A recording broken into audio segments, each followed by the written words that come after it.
मुलाकात कार्यक्रम में आज हमारे पास मौजूद हैं मध्य प्रदेश की राजनीति में एक चेहरा हम आपको कह सकते हैं। इसके लिए मध्य प्रदेश में लोक जनशक्ति पार्टी रामविलास की जो पार्टी है उसके आप हमारे पास प्रदेश उपाध्यक्ष लखन अनुरागी जी हैं।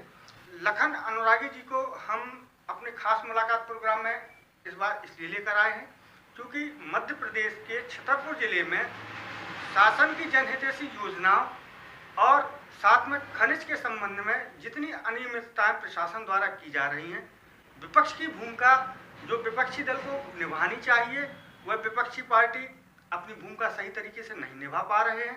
और वर्तमान में देखा गया है कि लखन अनुरागी जो प्रदेश उपाध्यक्ष हैं लोक जनशक्ति पार्टी रामविलास के, इनके द्वारा कई बिंदुओं पर प्रशासन को चेताया जाता है, धरना प्रदर्शन के लिए कहा जाता है, प्रशासन द्वारा इनको धरने की अनुमति भी नहीं दी जाती है। लोकतंत्र में जो धरना प्रदर्शन का एक महत्व है उस महत्व को भी कुचलने के लिए, धरना प्रदर्शन को दबाने के लिए प्रशासन द्वारा इनको अनुमति नहीं दी जाती। तो लखन अनुरागी जी हमारे इस कार्यक्रम में आपका स्वागत है। हम सबसे पहले ये जानना चाहते हैं कि आपके द्वारा छतरपुर जिले की चंदला विधानसभा सीट, चंदला विधानसभा क्षेत्र के पूर्व विधायक, वर्तमान विधायक, इन पर कई प्रकार के गंभीर आरोप आपके द्वारा लगाए गए हैं। जैसे हम बात करते हैं पूर्व विधायक आर.डी. प्रजापति जी की। आर.डी. प्रजापति जी के ऊपर आपने कई आरोप लगाए हैं, तो कृपया जिनमें से एक एलईडी का जो खरीदी में भ्रष्टाचार हुआ था उस समय भी आपने काफ़ी आवाज़ें उठाई हैं, कई शिकायत की हैं, तो इस मामले में क्या सफाई देना चाहते हैं? पहली बात तो बंदी लिबासकर परिवार को लोक जनशक्ति पार्टी रामविलास की तरफ से हार्दिक बधाई, शुभकामनाएं। देखिए, आपने कहा कि पूर्व विधायक आर.डी. प्रजापति और वर्तमान विधायक पे जो मैं आरोप लगा रहा हूँ, व्यक्तिगत आरोप हमारा नहीं है। उनका आरोप हमारा केवल उनकी जो योजनाएं हैं किस तरह क्रियान्वयन होना चाहिए, चाहे शासन हित में हो या क्षेत्र हित में हो, शासन के पैसे का दुरुपयोग हो रहा है, इस बिंदु को लेकर हमने आवाज उठाई थी। जो विधायक निधि होती है, विधायक निधि का उपयोग एक ऐसी जगह किया जाना चाहिए जो जनहित से मुद्दे जुड़े हो। विधायक निधि क्षेत्रीय विकास निधि के रूप में दी जाती है और विधायक निधि का दुरुपयोग हुआ था या वर्तमान में भी दुरुपयोग हो रहा है, इस बिंदु को लेकर हमने आवाज उठाई थी। पूर्व विधायक की आपने बात की, उन्होंने एलईडी लाइट और टैंकर घोटाले के नाम पर विधायक निधि का दुरुपयोग किया था। जो टैंकर वर्ष 2015-16 में बाजार मूल्य पर 40 से 50 हजार रुपये में मिलता था, उस टैंकर को माननीय विधायक जी ने 1,39,000 रुपये में क्रय किया है, जिसकी प्रशासनिक स्वीकृति भी कलेक्टर कार्यालय से जारी हुई थी। इसी तरह वर्ष 2017-18 में एलईडी लाइट के नाम पर हुआ 1,42,00,000 रुपये का भुगतान, वह एलईडी लाइट क्षेत्र में आई भी नहीं और उसका भुगतान कलेक्टर छतरपुर तत्कालीन कलेक्टर रमेश भंडारी ने कर दिया। उसकी शिकायत हमने मध्य प्रदेश राज्य आर्थिक अपराध अन्वेषण ब्यूरो में की, माननीय मुख्यमंत्री कार्यालय में की, मुख्य सचिव कार्यालय में भी की थी, ठीक है ना, जिसकी जांच चल रही है। अभी हमने आरटीआई के माध्यम से जो हमने शिकायतें की थी उनमें जानना चाहा कि आखिर क्या कार्रवाई हुई, तो बड़े अफसोस के साथ मुझे कहना पड़ रहा है कि मध्य प्रदेश राज्य अपराध अन्वेषण ब्यूरो कार्यालय महानिदेशक आज भी कह रहा है कि जांच प्रचलन में है।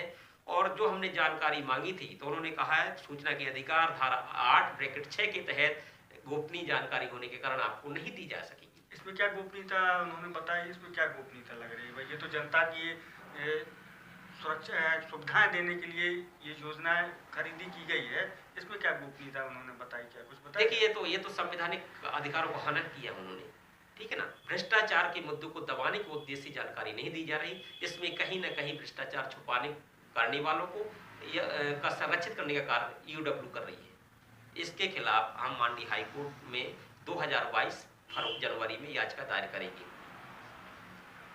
आपने जो टैंकर घोटाला और एलईडी घोटाला, ये पूर्व विधायक के ऊपर जो आप आरोप लगा रहे हैं, इनके संबंध में आपने वरिष्ठ अधिकारियों के यहाँ शिकायतें भी की हैं, लेकिन इन पर कोई कार्रवाई नहीं हो सकी है, आपका कहना यही है? जी।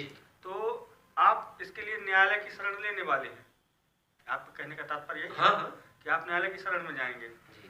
तो आप वर्तमान विधायक की बात करते हैं अपन, तो वर्तमान विधायक राजेश प्रजापति पर भी आपने कई प्रकार के आरोप लगाए हैं, हमने देखा है, कई बार आप मीडिया की सुर्खियों में आए हैं, पेपरों में भी हमने पढ़ा है, कई चैनलों में भी हमने आपके बारे में देखा है।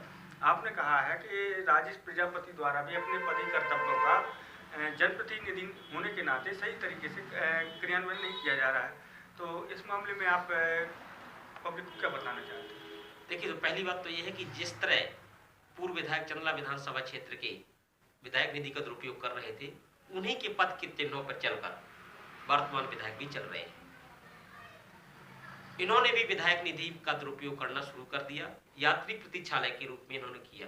वर्ष 2018-19 19-20 की जो विधायक निधि थी, उसमें इन्होंने 2 करोड़ के लगभग यात्री प्रतीक्षालय खरीदे हैं, जिसमें हमने सीधा सीधा आरोप लगाया है, जिसमें प्रशासन को भी लिखा है, क्योंकि प्रशासकीय स्वीकृति जारी करता कलेक्टर छतरपुर है। तो हमने कलेक्टर छतरपुर से भी कहा कि आपने 1 करोड़ 20 लाख रुपए से अधिक का शासकीय राशि का दुरुपयोग किया है, जिसमें हमने कलेक्टर छतरपुर सहित विधायक को आरोपी बनाते हुए लोकायुक्त में शिकायत की है कि इनके खिलाफ कार्रवाई की जाए, शासकीय राशि की रिकवरी की जाए और शासकीय फंड में जमा कराए, दोषियों के विरुद्ध कार्रवाई करें।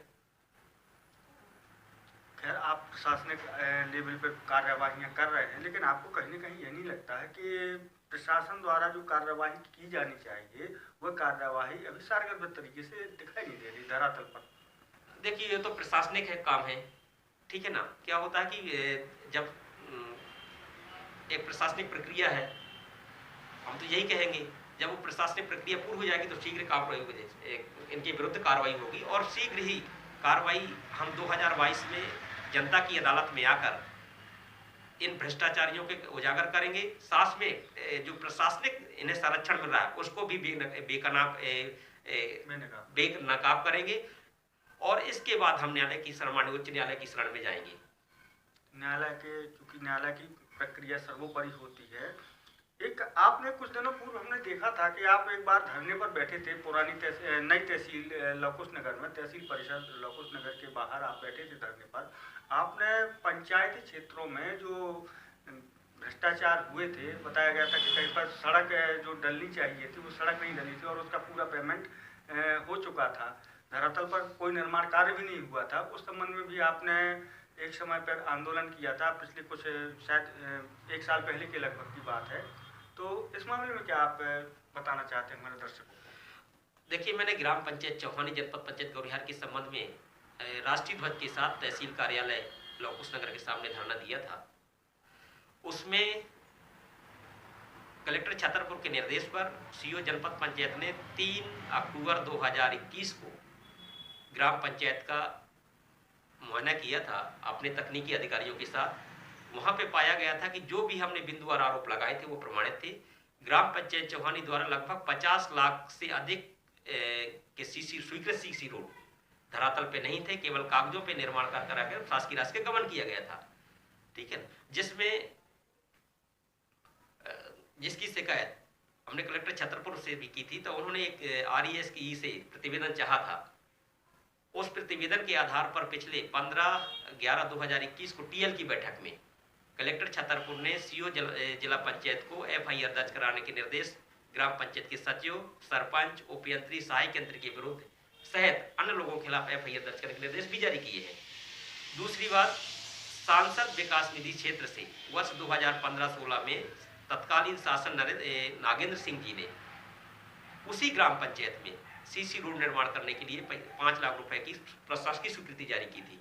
वो सांसद निधि का रोड भी धरातल पे नहीं है। उसकी शिकायत हमने कलेक्टर महोदय से की थी, जिस पे कलेक्टर महोदय ने SDM लौकुश नगर की अध्यक्षता में 3 सदस्यीय टीम गठित की है, जिसमें SDM लौकुश नगर अध्यक्ष, CO जनपद पंचायत गौरिहार सदस्य और साथ में सहायक यंत्री भी इसके सदस्य है। और 7 दिवस में जांच प्रतिवेदन चाहा गया था, जिसका 10 नवंबर 2021 को आदेश जारी किया गया था। इस आदेश में स्पष्ट उल्लेख था कि 7 दिवस के अंदर स्थल का सत्यापन कर प्रतिवेदन कलेक्टर कार्यालय में जमा करें। एक अभी 2-3 दिन 4 दिन पूर्व हमने एक पोस्ट देखी थी आपकी सोशल मीडिया में कि आप नदी बचाओ अभियान चलाकर लौकुश नगर अनुभाग क्षेत्र की कैन नदी को बचाने के लिए कैन नदी पर धरना प्रदर्शन करने के लिए आपने एक पोस्ट की थी और 4 तारीख आपने तारीख भी दी थी। आज 5 तारीख हो गई है, लेकिन आपके इस कार्यक्रम को हम लोग कल कवर करने के लिए भी पहुंचे हैं वहाँ पर, तो हमें वहाँ पर कोई धरने के लिए जानकारी नहीं मिली कि कहाँ पर धरना चल रहा है। तो इस मामले में आप क्या स्पष्टीकरण देना चाहते हैं, क्यों नहीं आप लोगों का धरना हो सका वहाँ पर? देखिए, ग्राम हाथौमा तहसील चंदला में जो खनिज विभाग द्वारा रेत डंप की हुई चीज को सीज किया गया था, उस डंप को राजेश प्रजापति विधायक चंदला, भारतीय जनता पार्टी के जिला महामंत्री अरविंद पटेरिया ने मिलकर उस चीज को विक्रय कर दिया था, जिसकी शिकायत हमने कलेक्टर छतरपुर को 1 नवंबर 2000 में की थी विथ डंपरों नंबरों के सहित। और हमने कहा था कि इनके खिलाफ चोरी का प्रकरण दर्ज करें, साथ में जो राजस्व रॉयल्टी की चोरी इन्होंने की है उसको जमा कराएं। ठीक है, जब उन्होंने इस पे कार्रवाई नहीं की तो हमने धरना के लिए कहा कि 4 तारीख को हम केन नदी के समीप धरना देंगे, क्योंकि जिस जहां पे डंप था वहां पे डंप है नहीं, ये डंप गया कहां। ठीक है ना। 3 तारीख को शाम के हमें भारत सरकार एवं मध्य प्रदेश शासन की कोविड-93 के लहर के चलते प्रशासनिक अनुमति देने से इनकार कर दिया गया था। इस कारण हमने धरना देने से वंचित रह गए और धरना नहीं दे पाए।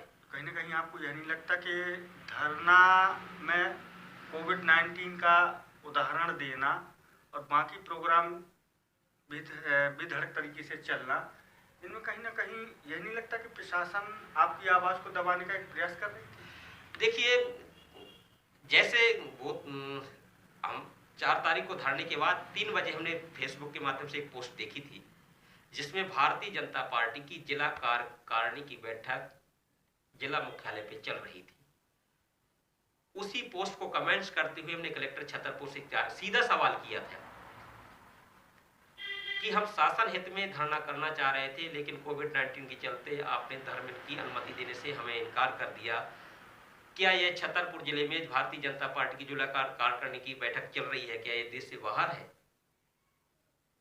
आपने शासन हित शब्द प्रयोग किया है। जी जी। शासन हित में आप धरना करना चाहते थे, तो शासन हित में धरना आपका कैसे होता, कृपया आप स्पष्ट करेंगे?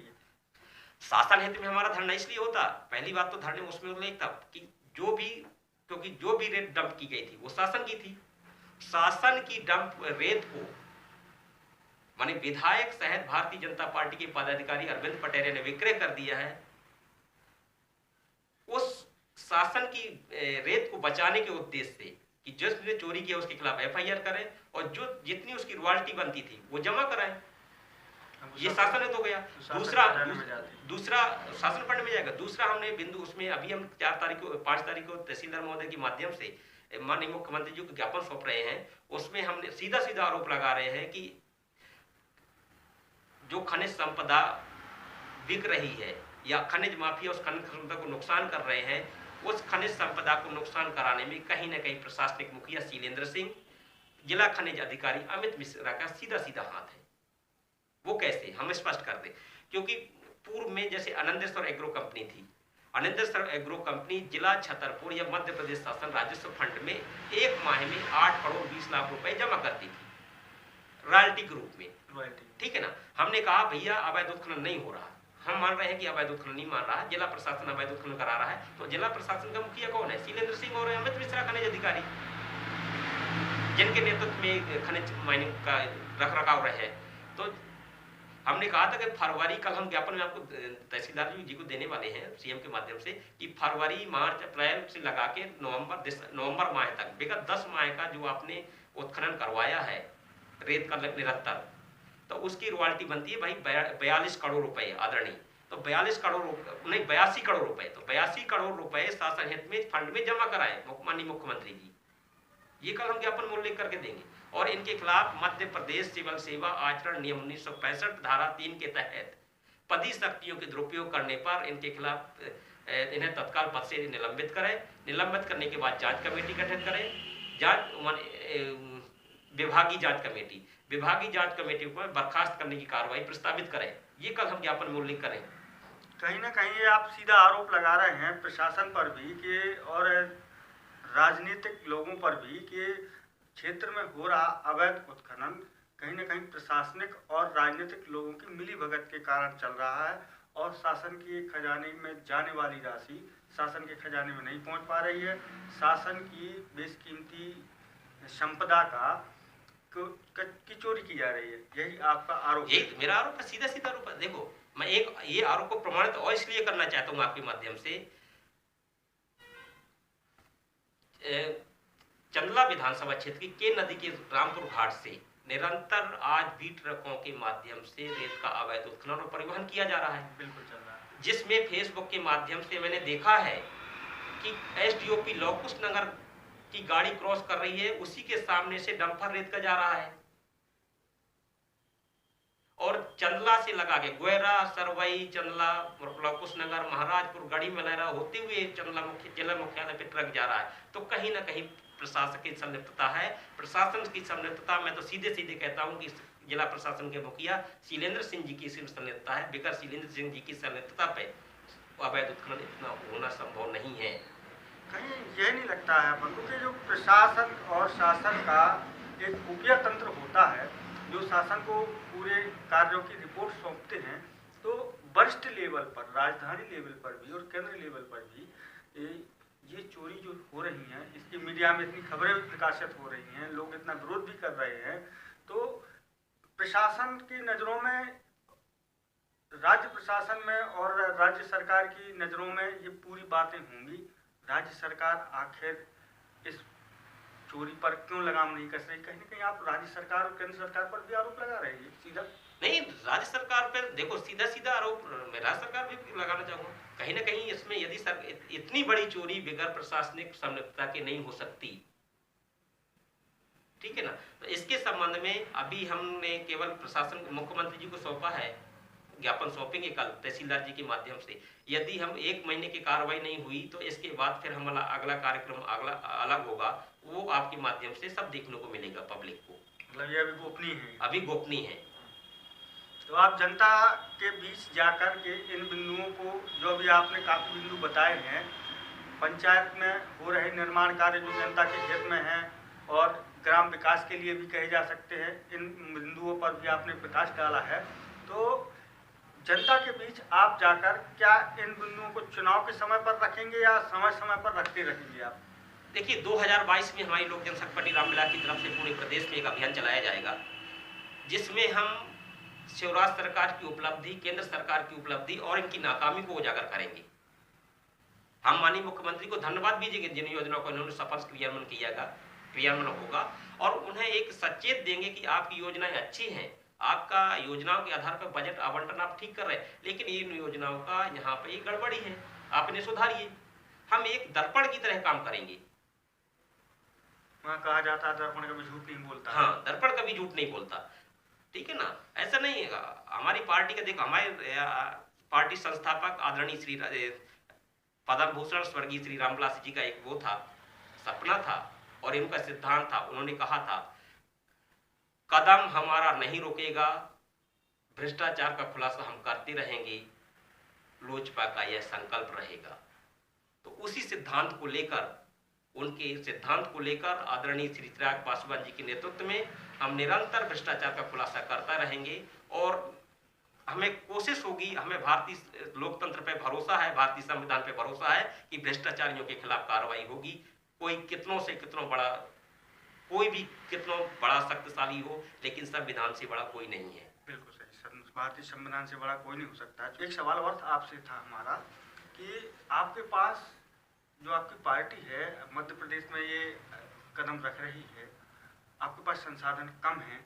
आपने बताया कि आगे विधानसभा चुनाव में हम अपनी शक्ति प्रदर्शन करेंगे, आपके पास संसाधन कम है। कम संसाधनों में आप आखिर कैसे इस मुहिम को आगे बढ़ा सकते हैं, कैसे आप चुनाव लड़ सकते हैं? देखिए, हमारे संसाधन जरूर कम है, लेकिन हमारा जो आत्मविश्वास है और जनता के प्रति, जनता के लिए शासन हित में सही बोलना हमारा पार्टी का संकल्प है। और हम शासन की योजनाओं को बताकर शासन की कहाँ पे अच्छाई है, कहाँ पे खामियां हैं, इन्हें हम निरंतर उजागर करके सीमित क्षेत्रों में हम अपना फोकस रखेंगे और उन्हीं विधानसभा में हम चुनाव लड़ेंगे जहां पर हमारा संगठन मजबूत होगा या फिर जहां पर हमारी प्राथमिकता होगी, जहाँ जनता, आपको लग रहा होगा कि जनता हमें यहाँ पसंद करेगी। तो पूरे मध्य प्रदेश में बिगुल फूंकने के लिए आप लगभग तैयार हैं, क्योंकि आपके साथ साथ हमने देखा है कि लोक जनशक्ति पार्टी के रामविशाल वाली पार्टी ने काफ़ी क्षेत्रों में काम किया है, लेकिन हम ज़्यादातर फेसबुक सोशल मीडिया में और मीडिया की सुर्खियों में केवल प्रदेश उपाध्यक्ष लखन अनुरागी का नाम ही सुनते आए हैं। जो अभी आपने बताया कि मध्य प्रदेश में हम कुछ सीटों पर लड़ेंगे, क्या आप कुछ सीटों पर ही लड़ेंगे या सभी सीटों पर लड़ेंगे या कहीं किसी से गठबंधन करेंगे आप? देखिए, ये तो चुनाव के वक्त तय होगा और इसमें कहने के लिए मैं अधिकृत नहीं हूँ। इसमें हमारा केंद्रीय संसदीय बोर्ड है, राष्ट्रीय अध्यक्ष जी है, वो तय करेंगे। लेकिन अभी हम सरकार की नाकामियों को या सरकार का जहाँ पे जनता के प्रति शासन की योजनाओं में भ्रष्टाचार है, उसका खुलासा करेंगे निरंतर और कोशिश करेंगे कि लोगों को योजनाओं का लाभ मिले। ये हमारी अभी प्राथमिकता है। तो हमारे खास मुलाकात कार्यक्रम में चूंकि समय का अभाव होता है, तो आज हमारे पास मौजूद थे लोक जनशक्ति पार्टी रामविलास के प्रदेश उपाध्यक्ष, मध्य प्रदेश के प्रदेश उपाध्यक्ष लखन अनुरागी जी। इनके द्वारा काफ़ी बिंदुओं पर प्रकाश डाला गया। चूँकि समय कम था तो आगे भी लखन जी से हम मुलाकात करेंगे और हम चाहते हैं कि आप जो भ्रष्टाचार के खिलाफ लड़ाई लड़ रहे हैं, आप इसी प्रकार से लड़ाई लड़ते रहें और जो भी बिंदु सामने आएंगे वो समय समय पर आपको दिखाते रहेंगे। तो बुंदेली भास्कर के खास मुलाकात प्रोग्राम में बस इतना ही। आपसे हम इजाज़त चाहते हैं। बहुत बहुत धन्यवाद।